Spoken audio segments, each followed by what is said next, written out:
Onyx. Le Grand Matin Sud Radio. Le petit déjeuner politique. Bienvenue sur Sud Radio. Il est 7h43. C'est le petit déjeuner politique avec Emmanuel Vargon, secrétaire d'État auprès du ministre de la Transition écologique et solidaire. Bonjour Emmanuel Vargon. Bonjour. Alors ça proteste de tous les côtés en ce moment, évidemment, les gilets jaunes, bien sûr, on va en reparler, mais il y a aussi cette pétition qui vient de recueillir plus de 2 millions de signatures, du jamais vu en France, bien plus que les gilets jaunes, donc 2 millions de signatures pour ce qu'on appelle l'affaire du siècle, qui dénonce l'inaction de l'État contre le dérèglement climatique. Qu'est-ce que vous répondez à ceux qui veulent carrément traîner en justice, d'ailleurs, l'État ou le gouvernement ? Moi, je réponds d'abord que c'est bien que tout le monde se mobilise. Donc, pour moi, d'une certaine manière, c'est plutôt une bonne nouvelle. Avoir 2 millions de personnes qui disent « on va pas assez vite, on va pas assez fort, il faut agir plus et plus profondément », c'est bien. Je réponds qu'effectivement, l'État doit avancer. L'État s'est doté d'ambition en matière d'écologie. Et maintenant, la question, c'est de savoir comment est-ce qu'on réalise ces ambitions, comment est-ce qu'on avance concrètement, comment est-ce qu'on transforme. Et enfin, je dis que ça n'est pas l'État tout seul qui va faire cette transformation. Donc l'affaire du siècle, ça ne doit pas se résumer aux citoyens contre l'État, simplement parce que ça ne sera pas efficace. Et qu'il faut qu'on retrouve la manière d'avancer ensemble pour que chacun, de son côté, puisse agir dans le même objectif. Oui, mais quelle réponse concrète apporter ? Parce qu'il vous demande avant le 19 février, et puis même avant la grande manifestation qui est prévue la semaine prochaine à Paris, également, autour de la défense du climat. Bien sûr, on répondra, mais après... Mais qu'est-ce que vous pouvez répondre ? Parce que finalement, c'est quand même très vaste. Est-ce qu'il n'y a pas un peu de démagogie aussi, de la surenchère justement dans cette démagogie, y compris donc sur la défense du climat ? Moi, je pense qu'il y a eu une impatience et une prise en compte de l'urgence que je comprends. Parce que quand on regarde les chiffres, quand on regarde ce que disent les scientifiques sur l'urgence climatique, on est vraiment très près du précipice. On est vraiment à un moment où, si on n'arrive pas à inverser l'émission des gaz à effet de serre, on va avancer vers le réchauffement climatique jusqu'à des points qui sont des points de non-retour et qui eux-mêmes vont avoir des conséquences en chaîne. Donc il y a une urgence à agir. Après, le gouvernement s'est doté d'une vision, par exemple sur l'énergie, avec la programmation pluriannuelle de l'énergie. On va réduire la part du nucléaire de 72 à 50%. On va augmenter massivement les énergies renouvelables. On investit. Donc, c'est pas comme si le gouvernement se contentait de constater les faits et d'attendre qu'il se passe quelque chose. Nous avons prévu d'agir. Nous avons des moyens juridiques, financiers. Et c'est d'ailleurs dans les territoires que ça se passe parce que l'éolien... Le solaire, par exemple, ça ne s'implante pas en général à Paris, ça s'implante localement. Et la pollution, elle est beaucoup plus dans les villes, quoi. Il y a une concentration humaine très forte. La pollution est dans les villes, mais l'effet du changement climatique, il est partout. C'est la sécheresse pour les agriculteurs, ce sont les inondations dans l'eau. Enfin, il n'y a pas de territoire qui y échappe d'une certaine manière. Oui, il y a Yves Cochet qui a dit, par exemple, il y a quelques jours aussi, qu'il y avait trop de monde. Grosso modo, il fallait limiter un peu le nombre de naissances, quoi, parce qu'il y a trop d'humains sur la planète. Qu'est-ce que vous lui répondez ? Parce que c'est vrai que c'est l'activité humaine. Ce que je réponds, c'est que le grand défi qui est le nôtre, mais mondialement, c'est de savoir comment on peut tous vivre sans épuiser les ressources de la planète. Je ne crois pas à la limitation des naissances, je ne sais pas même pas comment est-ce qu'on pourrait imaginer de faire quoi que ce soit là-dessus, mais c'est bien la question qui nous est posée, c'est on va être de plus en plus nombreux, mondialement, et les ressources de la planète sont limitées. Et donc, comment est-ce qu'on fait pour nourrir la population mondiale ? Comment est-ce qu'on fait pour permettre à chacun de vivre tout simplement dans de bonnes conditions ? C'est ça la question qui est posée. Oui. Autre question environnementale, parce qu'il y aura une manifestation, je crois, ce matin sous les fenêtres de Bercy pour réclamer l'interdiction d'un colorant, le dioxyde de titane, dans les bonbons et les plats préparés. Bruno Le Maire a refusé cette semaine de valider cette loi, pourtant votée à l'Assemblée nationale au mois de novembre. Pourquoi ? Moi, il me semble que c'est important d'aller vers des listes d'ingrédients les plus courtes possibles, les plus simples possibles, et de se débarrasser progressivement de tout ce qui finalement n'apporte rien, ni dans les produits alimentaires, ni dans les produits cosmétiques. Alors après, il y a une question d'analyse scientifique et d'évaluation scientifique du risque. Oui, parce que certains disent c'est cancérigène quand même. Mais de toute façon, je pense qu'il faut que nous allions vers des produits dont on peut comprendre les étiquettes, vers des produits qui soient les plus simples possibles. Je pense que c'est une tendance de fond. Oui, mais pourquoi ne pas avoir interdit, par exemple, ce colorant au nom du principe de précaution ? Parce qu'on en parle tellement, puisque certaines études disent que c'est cancérigène. Je ne connais pas suffisamment les études sur ce colorant en particulier pour répondre. Et je crois que l'interdiction...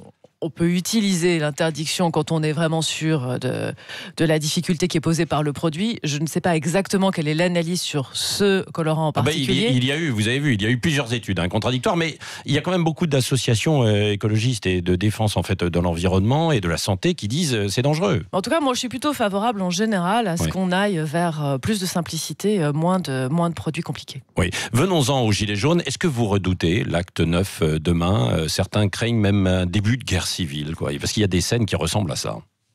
Je pense que, d'une certaine manière, on est tous inquiets parce que chaque samedi, on voit des manifestations de violence inacceptables. Samedi dernier, on a vu ces images d'un ministère attaqué avec un engin de chantier. Ça n'est pas possible que les violences continuent. Il faut vraiment que ces violences s'arrêtent. Qu'après, il y ait une colère, que cette colère se manifeste, qu'elle se manifeste dans des défilés... dans des marches dans les rues des villes, ça c'est parfaitement légitime, c'est la démocratie, mais que à chaque fois qu'on a quelques personnes qui descendent dans la rue, ces personnes finissent par être violentes contre les personnes, contre les biens, ça n'est pas acceptable. Est-ce qu'il faudrait qu'il y ait des contre-manifestations de soutien un peu au gouvernement ? Parce que les ministres hier, par exemple, Blanquer et Lecornu ont été chahutés, on a l'impression que vous ne pouvez plus travailler sereinement. Moi, je crois au débat qui va s'engager. Je pense que c'est l'un des endroits où la discussion peut et j'espère doit avoir lieu. Parce qu'il me semble que de cette colère, de toutes ces revendications, il faut commencer à extraire des discussions, des pistes, des solutions, et qu'à partir de là, on pourra reconstruire quelque chose. Donc moi, mon espoir... Vous croyez à ce grand débat ? Oui, j'y crois. Je pense qu'il est utile et je pense qu'il est nécessaire. Mais est-ce qu'il faut mettre alors toutes les questions aussi sur la table ? Par exemple, là, ce matin, il y a la question du 80 km/h qui revient. Il faut revoir cette question ? Je pense que tout le monde est libre de discuter de ce qu'il souhaite. Donc, quand on ouvrira des salles, quand des citoyens décideront d'organiser des débats, viendra dans la discussion ce que les uns et les autres veulent y mettre. Mais le gouvernement s'est engagé à prendre en compte les conclusions du débat, en particulier sur 4 thèmes qui ont été mis au débat, que je rappelle, la transition écologique, l'organisation des services publics, démocratie et citoyenneté et justice fiscale et dépenses. Et donc, c'est là-dessus qu'on concentrera la réponse. Oui, mais est-ce que c'est vraiment libre ou pas quand même ? Parce que Benjamin Griveaux a dit on ne va pas tout revoir et ce qui a été voté dans un premier temps. Par exemple, sur l'ISF, on n'y reviendra pas. On peut débattre ou pas ? Alors, il faut savoir, parce que vous avez dit, il y a notamment la fiscalité, bien sûr, qui est derrière. Alors, la parole est libre, c'est encore... Oui. Ça me paraît important dans une démocratie, dans un état de droit. La parole est libre, la parole sera libre dans les débats. Après, le gouvernement s'est engagé à tirer toutes les conclusions du débat sur ces thèmes. Et donc, sur ces thèmes, si on prend la fiscalité, nous avons dit qu'il était important d'aller vers une fiscalité la plus juste et la plus équitable possible. Nous avons également dit que l'objet ISF, dans la réforme qui a eu lieu, n'était pas au débat maintenant, au sens où nous ne reviendrons pas. Je finis juste. Sont pipés dès le début, alors, dans ces conditions. Je finis juste sur ce point parce que c'est important. Nous ne reviendrons pas sur la réforme de l'ISF, qui d'ailleurs a été transformé dans un nouvel impôt qui s'appelle l'IFI, l'impôt sur la fortune immobilière. Mais il n'y a pas que l'ISF ou l'IFI pour répondre à la question, qui est une question légitime, de l'équité fiscale, de la taxation des hauts revenus et de la manière dont chacun contribue. Donc il ne faut pas confondre un sujet particulier qui est l'ISF, même s'il est très important, avec un sujet plus global qui est l'équité fiscale. Et sur l'équité fiscale, je pense que le gouvernement sera à l'écoute, j'en suis même sûr, le gouvernement sera à l'écoute dans sa politique fiscale pour la suite. Ce que vous nous dites, Emmanuel Vargon, c'est que finalement, on reparlera peut-être de l'ISF, mais d'une manière différente dans cette réforme fiscale, quoi. Ce que je vous dis, c'est qu'on reparlera après le débat d'équité fiscale, de justice fiscale, mais pas sur l'ISF. Qui pour mener ce débat ? Vous avez une personnalité, vous Le Premier ministre présentera lundi la manière dont le débat s'organise après le départ de Madame Joanneau, et donc tout ceci sera Alors, bien Madame calé. Joanneau, justement, est-ce qu'elle doit démissionner carrément de son poste, puisqu'elle veut rester pour l'instant présidente sans mener le débat ? Madame Jeannot, elle est présidente d'une autorité administrative indépendante qui s'appelle la Commission nationale du débat public, qu'on connaît bien au ministère de la Transition écologique et solidaire parce qu'elle mène beaucoup de débats dans ce champ, soit mandatée par le gouvernement ou les autorités publiques, soit mandatée par des acteurs privés. Cette autorité est différente de l'organisation du grand débat. Elle était en charge de cette autorité avant, elle est toujours en charge de cette autorité. Oui, mais ça ne sert plus à rien s'il y a un autre débat qui se mène. La Commission nationale du débat public, elle sert à quelque chose, elle mène plusieurs dizaines de débats chaque année. Donc c'est bien deux fonctions différentes. C'est au titre de cette expérience que nous lui avions demandé de travailler sur le grand débat, mais ce sont deux sujets qui sont en réalité de nature un tout petit peu différente. Pas vraiment en fait. Pardon, mais moi je comprends pas. S'il y a un grand débat qui est mené en fait au niveau national, il y a une commission qui le mène, même si c'est de la charge en fait du gouvernement. Et puis Chantal Joanneau, elle est là ou elle y est pas quoi. À un moment donné, dans une entreprise, vous y êtes ou vous y êtes pas quoi, non? La commission, Vargon, vous êtes passé dans des entreprises auparavant chez Danone, donc vous savez ce que c'est. On fait partie d'une boîte ou pas, quoi. Hein. La Commission nationale du débat public, elle existait avant la volonté du gouvernement de mener un grand débat. Elle mène chaque année plusieurs dizaines d'opérations de concertation et de participation des citoyens sur des sujets en général beaucoup plus ciblés, souvent dans le champ de l'écologie. Donc cette mission, elle n'est pas née de la volonté du gouvernement d'organiser un grand débat. Il y a toujours eu des présidents de cette Commission nationale du débat public qui a un vrai rôle à jouer et qui est un rôle important. Oui, il faudra terminer par un ou plusieurs référendums, question en référendum probablement, selon vous Emmanuel Vargon, non ? Je suis convaincu que la question se posera, mais je pense que c'est trop tôt. On ne va pas commencer à répondre au débat avant qu'il ait eu lieu. Oui. Le mot de la fin, Emmanuel Vargon, avec Cécile de Ménibus. Oui, vous avez quitté divers gouvernements, en 2001 et en 2015, car vous étiez, et vous l'avez dit, frustré du court-termisme du modèle économique. Qu'est-ce qui a changé aujourd'hui en revenant ? Alors d'abord, je n'ai pas quitté les gouvernements, je travaillais dans l'administration à ce moment-là. Enfin, l'État. Oui. Voilà, donc je travaillais dans l'administration.